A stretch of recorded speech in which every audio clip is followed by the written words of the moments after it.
Assalamualaikum warahmatullahi wabarakatuh. Yang terhormat dosen Pemuji Hukum UKM PPG 2023, saya Ahmad Muradin, mahasiswa PPG dalam jabatan Kemenag 42 tahun 2023. NIM 20231063101137 pada LP3 UMM Malang, Jawa Timur.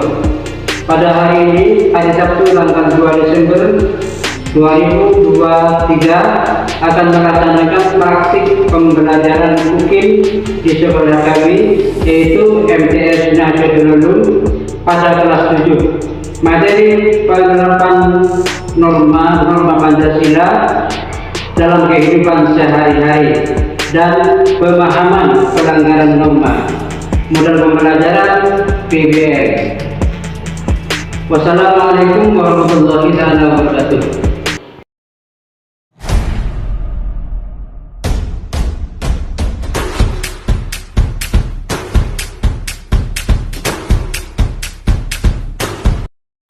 Assalamualaikum warahmatullahi wabarakatuh. Waalaikumsalam warahmatullahi wabarakatuh. Sehat semua?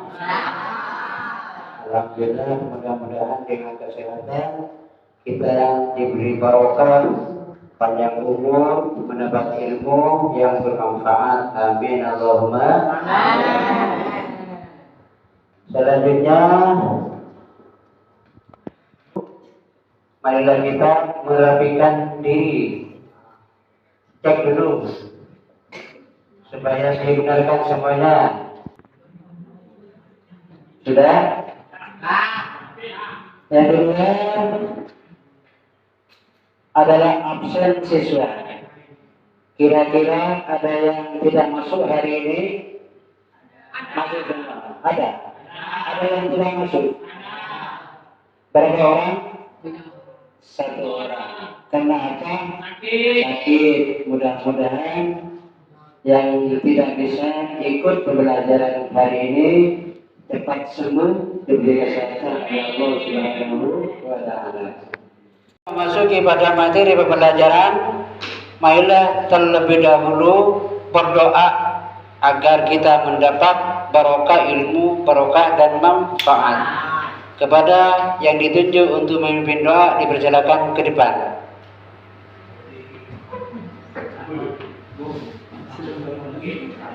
Pembelajaran dimulai. Marilah kita membaca doa. Doa dimulai. Bismillahirrahmanirrahim.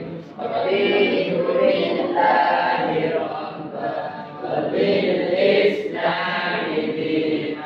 Wa bi Muhammadin nabiyyan wa rasulan. Rabbi zidni ilma warzuqni Allahumma aftah alaina futuhal arifin waj'alna khalisatan liwajhikal karim. Amin ya rabbal alamin. Sebelum kita memasuki pada materi pembelajaran, marilah kita terlebih dahulu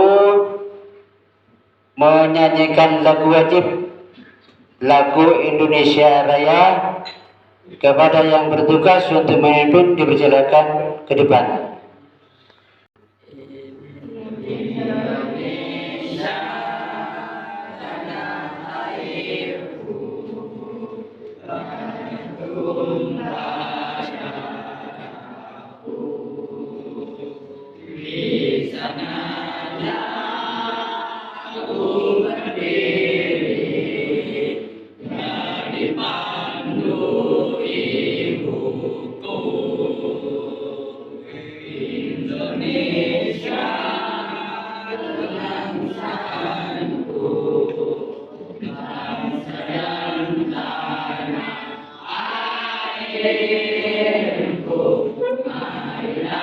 Kita bersatu, Indonesia bersatu.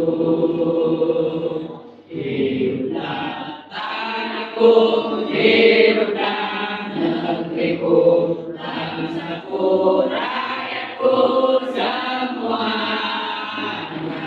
Bangunlah jiwanya, bangunlah badannya untuk Indonesia. Indonesia merdeka, merdeka, anggur negeriku yang tercinta. Indonesia merdeka, merdeka, hidupkan Indonesia.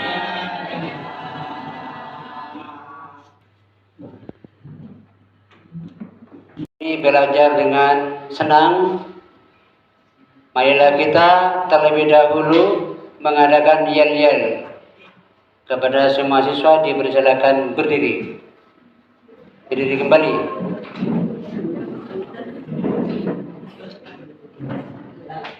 Siapa kita?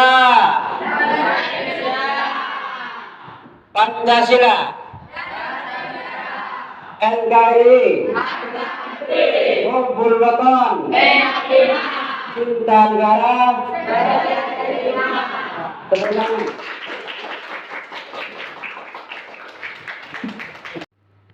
Anak-anakku sekalian yang saya cintai, pada pelajaran minggu lalu adalah pelajaran tentang norma-norma Pancasila atau nilai-nilai Pancasila. Di antara pelajaran kemarin adalah pelajaran norma. Ada yang masih ingat norma ada berapa? 1, 2, 3, 4.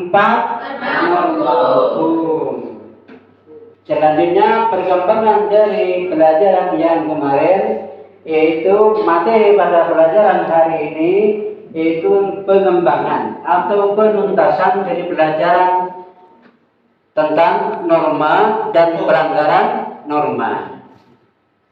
Ya, dipersilakan mengamati PPT atau ke depan, ya, ke depan semuanya, yaitu tentang norma Pancasila.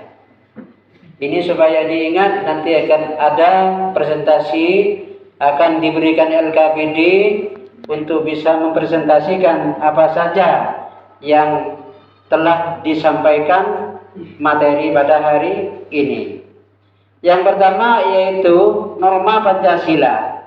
Pada presentasi ini kita akan membahas norma Pancasila, suatu landasan penting dalam kehidupan masyarakat di Indonesia. Marilah kita mulai bersama. Norma Pancasila terlebih dahulu. Apa norma Pancasila itu?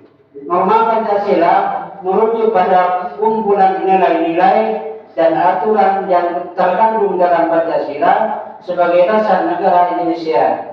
Itu mencerminkan prinsip-prinsip moral, etika, dan hukum yang mengatur kehidupan masyarakat.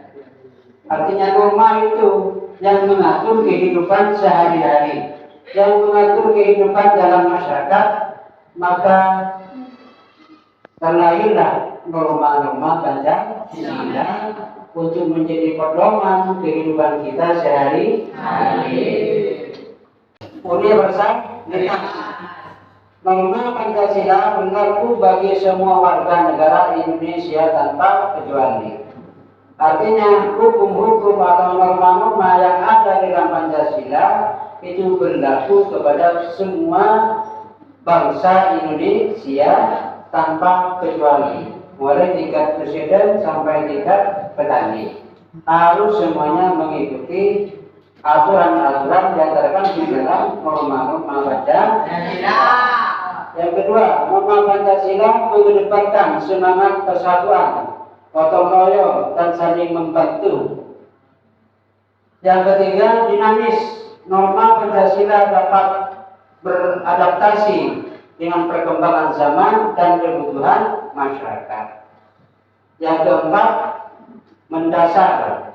Norma Pancasila menjadi pijakan dalam pembentukan hukum dan kebijakan negara. Artinya semua hukum di negara Indonesia adalah berlandasan kepada Pancasila. Hukum perdana, hukum perdata, dan semua hukum-hukum yang telah dilahirkan di Indonesia melalui rapat-rapat DPR, MPR, maka lahirlah hukum-hukum yang harus dianut, yang harus diikuti oleh semua bangsa Indonesia. Selanjutnya, sudah ingat ya? Apa fungsinya Pancasila dalam kehidupan masyarakat? Kok harus diikuti, kok harus menjalani semua dari norma-norma Pancasila? Tujuan utamanya apa? Fungsinya apa? Yaitu satu, sebagai pedoman moral.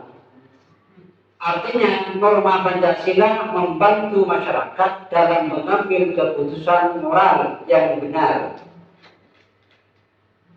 Fungsinya Pancasila adalah norma Pancasila membantu masyarakat dalam mengambil keputusan moral yang benar. Yang kedua, menjaga keutuhan dan stabilitas.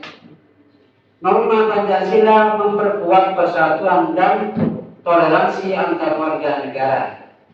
Karena ada Pancasila, maka kehidupan bermasyarakat toleransi yang kuat walaupun berbeda-beda agama, berbeda-beda suku, tetapi tetap dalam persatuan dan toleransi antar warga.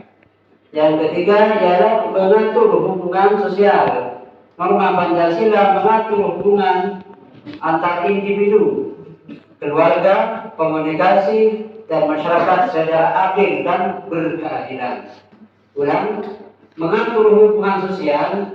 Norma Pancasila mengatur hubungan antar individu, perorangan, atau kekeluargaan, atau komunitas, atau dengan masyarakat secara adil dan berkeadilan.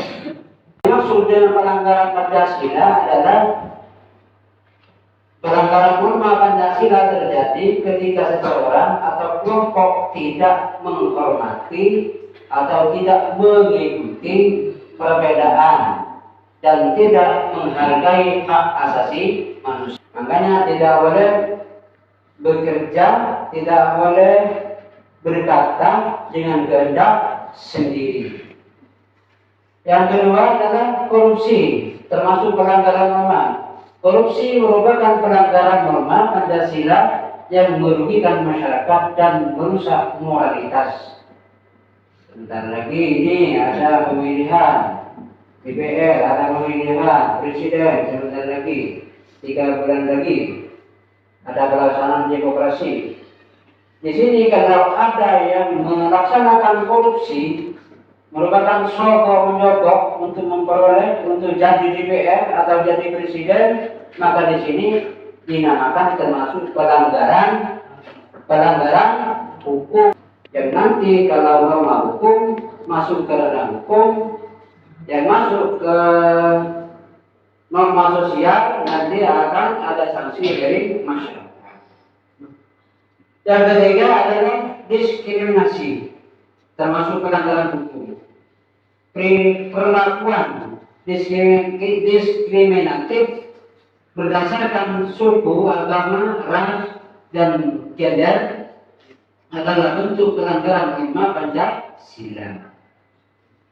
Perlakuan diskriminatif berdasarkan suku, agama, ras, dan gender adalah bentuk pelanggaran norma Pancasila.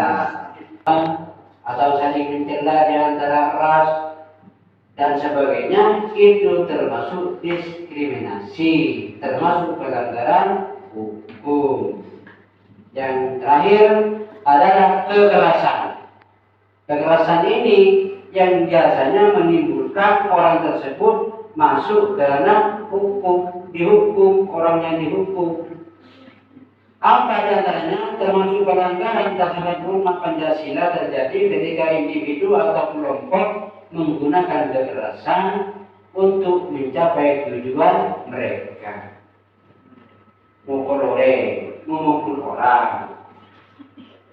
Kalau sampai kehilangan nyawa, nanti akan dipenjara. Pancasila mengerjakan nilai-nilai moral yang membantu masyarakat menciptakan harmoni dan perdamaian dalam hubungan sosial.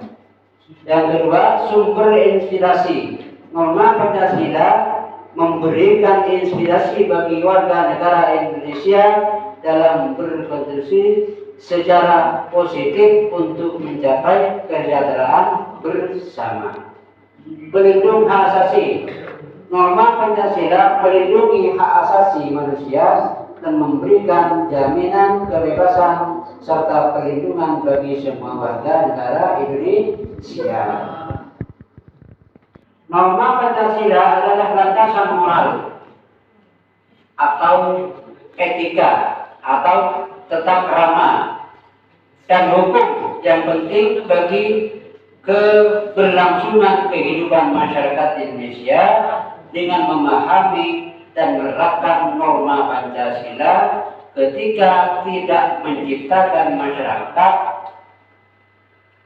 kita dapat menciptakan masyarakat yang harmonis dan berkeadilan. Kalau norma Pancasila dilaksanakan, kalau nilai-nilai Pancasila dilaksanakan dalam kehidupan kita sehari-hari, maka datanglah kehidupan yang harmonis. Apa harmonis? Bahagia. Bahagia bersama keluarga, bahagia bersama masyarakat-masyarakat yang lain. Selanjutnya, anak-anakku sekalian, ada hubungannya dengan materi yang telah kami sampaikan tadi, juga hubungannya dengan pemutaran video. Artinya apa? Semua siswa harus meneliti, menganalisis sebuah video. Nanti dicatat CLKPD-nya masing-masing. Setelah dicatat, nanti dipresentasikan ke depan, dibaca ke depan. Kelompok 1 mana? Sudah terkelompok kemarin. Mana kelompok 1? Oh iya, ini supaya siapkan untuk mencatat, menganalisis sebuah video. Juga insya Allah ada hubungannya dengan materi yang telah disampaikan tadi. Kelompok 2, kelompok 2, kelompok 3, kelompok 3.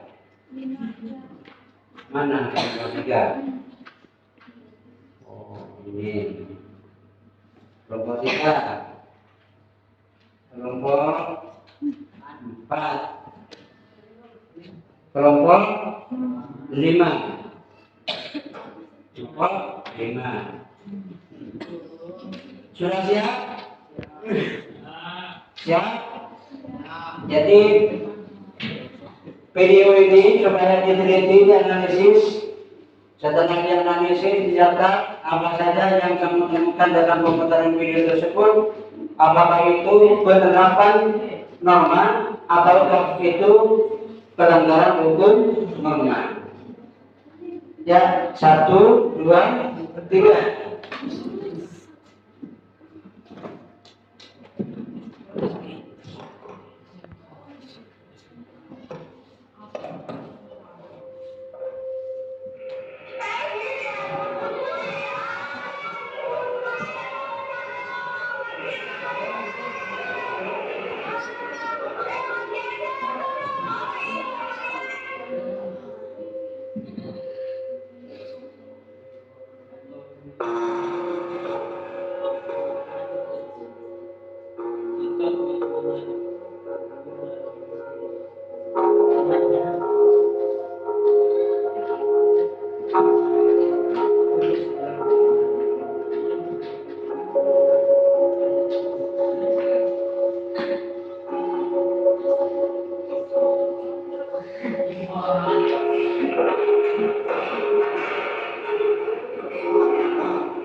Nah, kamu boleh melakukan hal ini. Kamu jangan putus asa di perjalanan hidup kamu sepanjang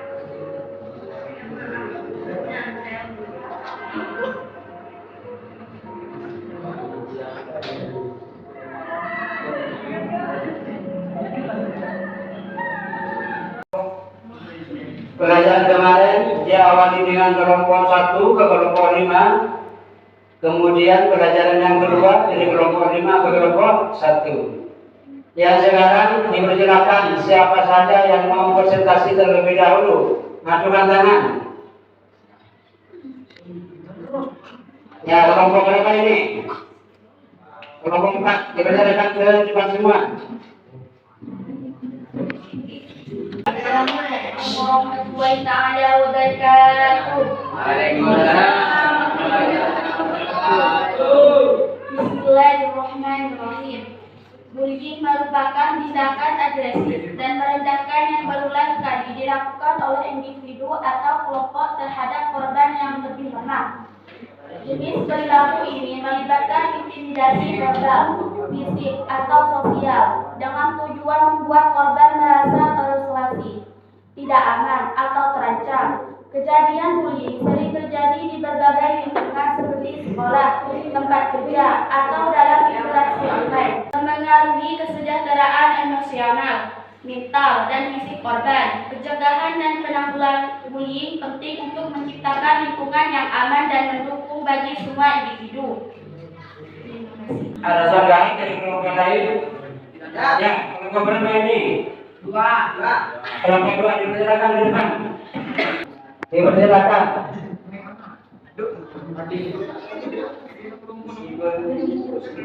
Bahas kesadaran masyarakat, kita tidak boleh melupakan peran orang tua dan guru dalam membimbing anak-anak untuk mengembangkan perilaku yang positif. Pendidikan, keluarga, dan sekolah juga harus diperhitungkan sebagai bagian dari solusi. Ya, bagaimana? Kelompok 4, tanggapan dari kelompok 2 tadi? Saya sepenuhnya setuju bahwa pencegahan primer adalah aspek penting dalam mengatasi bullying. Kesadaran dan edukasi harus disertai dengan langkah-langkah konkret seperti pengawasan yang lebih ketat dan implementasi kebijakan anti-bullying yang efektif. Ya, cukup untuk kelompok 2.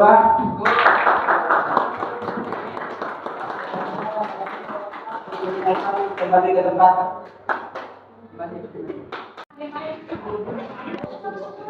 Kelompok 1 dipersilakan ke depan sama bersama kelompoknya. Untuk kelompok yang lain dipersilakan mendengarkan hasil presentasi dari kelompok 1. Kepada kelompok 1 dimulai. Awali dengan salam, akhiri dengan salam.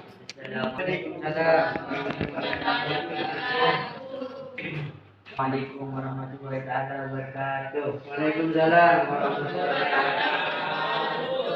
Bismillahirrahmanirrahim. Saya sepenuhnya setuju bahwa pencegahan primer adalah aspek penting dalam mengatasi bullying. Kelompok berapa? Kelompok 3, dipersilakan ke depan. Ya, tepuk tangan untuk kelompok 3.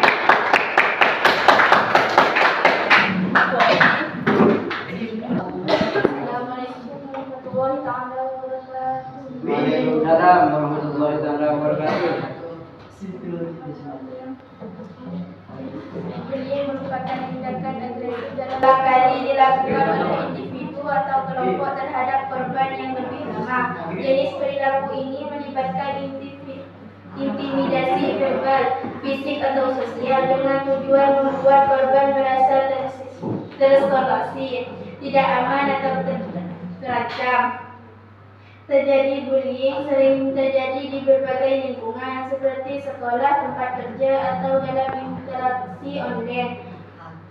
Dampaknya dapat sangat merugikan, memengaruhi kesehatan emosional, mental dan fisik korban. Pencegahan dan pengulangan bullying penting untuk menciptakan lingkungan yang aman dan mendukung bagi semua individu. Bullying bukan sekedar tindakan fisik, tapi juga mencakup perilaku verbal dan psikologis yang merugikan. Yang mau menanggapi? Ada. Ada. Kelompok berapa? Kelompok 4. Ya, dipersilakan. Berdiri. Meskipun presentasi membahas pentingnya kesadaran dan edukasi, penting juga untuk menekankan perlunya menjalankan kelima. Langkah-langkah kompleks seperti pengawasan yang lebih ketat di lingkungan sekolah dan pengembangan kebijakan anti bullying yang efektif juga harus ditekankan. Sudah? Ya sudah. Bagaimana jawaban dari kelompok 3? Anda benar, peran orang tua dan guru tidak boleh diabaikan. Saya setuju bahwa pendidikan keluarga dan sekolah memiliki dampak yang signifikan dalam membentuk perilaku positif anak-anak. Kolaborasi antara rumah dan sekolah dapat menjadi kunci untuk menghasilkan perbuatan positif. Sudah? Cukup? Puas untuk kelompok 4? Puas. Ya, terima kasih. Akhirnya silakan.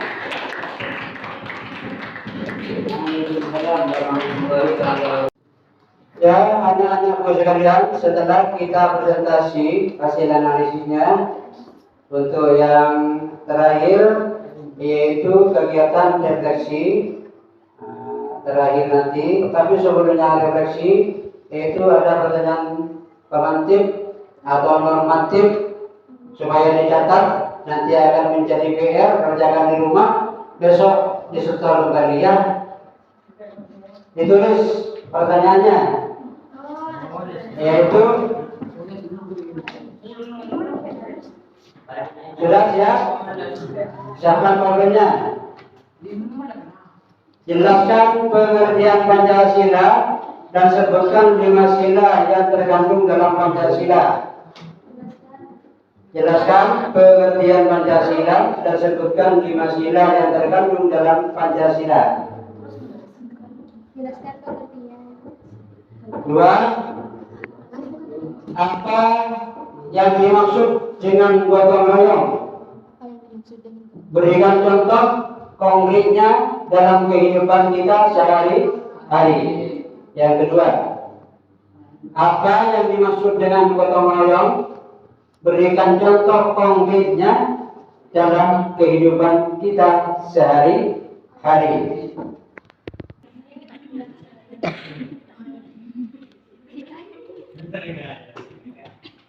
Sudah? 3. Bagaimana konsep keadilan dalam Pancasila dapat tercermin dalam kehidupan bermasyarakat? Konsep keadilan dalam Pancasila dapat tercermin dalam kehidupan bermasyarakat. 4. Sebutkan 3 hak dan kewajiban warga negara yang diatur dalam Pancasila. Ulang. Sebutkan 3 hak dan kewajiban warga negara yang diatur dalam Pancasila. 5. Mengapa toleransi dianggap sebagai nilai yang penting dalam kehidupan berbangsa dan bernegara? Berikan alasannya. Dijawab besok atau pertemuan berikutnya. Sudah ya? Sudah, terima kasih.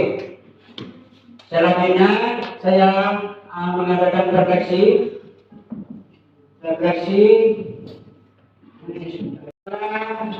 hasil pembelajaran dari awal sampai akhir dengan menggunakan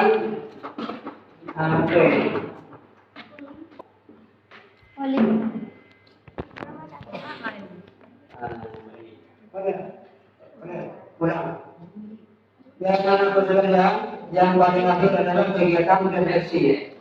Artinya refleksi kita mengevaluasi bagaimana perasaan kalian semua dari awal pembelajaran sampai akhir dengan menggunakan pembelajaran menggunakan teknologi digital. Apakah satu senang atau pilihan yang kedua adalah tidak? Hasil polling 16 orang menjawab senang. Ya, terima kasih. Selanjutnya mari kita tutup dengan doa. Mudah-mudahan apa yang telah kita pelajari hari ini dijadikan ilmu yang barokah dan manfaat. Amin. Amin. Allahumma amin. Doa dimulai. Bismillahirrahmanirrahim. Rabbana